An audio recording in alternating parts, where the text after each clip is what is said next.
Tinubu has been a youth before. Don't you think Tinubu does not know what happened in the past? Tinubu at a point was criticizing government. Why is he doing what he's doing today? Because he knows you are not strong enough to contest him. Because he knows you just need something small as a Nigerian youth to be able to be distracted.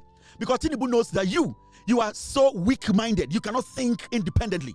So the same applies to other African nations and other African presidents. They have weighed you, these people. They have been in your position before. Africa, no, ebejina. We, the young people in Africa, we need to take out our foolishness.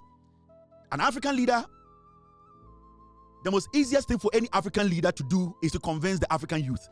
We are so easily convinced. We fall for any shitty thing. We are so dumb. We are so stupid. The most difficult thing for us as African young men and women is to think. We can't think. Small things, we fall for small things. We are excited about unnecessary things.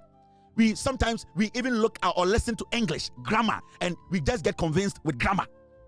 Sometimes small things like 200 Ghana, $100, 20 euros, 500 naira, small things. We, the young people, we are failing Africa.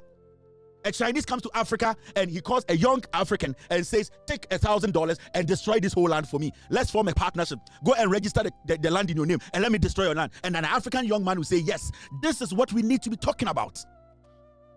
Until we take the responsibility. We, the Africans, the young African is always blaming the politician. Who gives the politician that power? 99% of politicians in Africa are scared of the young man. But because we are vulnerable, because we don't want to think, because we don't want to take a stand, we have allowed some petty, silly things to just take over our conscience. Nobody's going to come from anywhere, because John Mahama has been a youth like you before.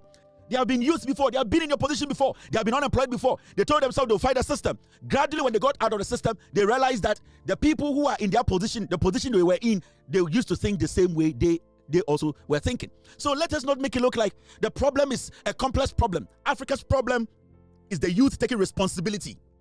Is the youth taking responsibility of us. We don't want to take responsibility. Every young man or young woman you see on TV, on radio, discussing the development of Africa is blaming a politician. But they will turn around and go give that politician the vote to come and destroy them. That is what we are talking about. Every single young man, every single young woman you see on TV, in Africa, everywhere, the first thing they do, they easily blame the politician in Africa, because it is easy to blame an African politician. It is so easy. But the question here is, who made Tinubu? Who made Museveni? Who made those dictators? It is us. The number of votes they are getting, 80% comes from the youth. So ask yourself, are African youth not allowed to think? Can't we make decisions? Can't we sit back and say no?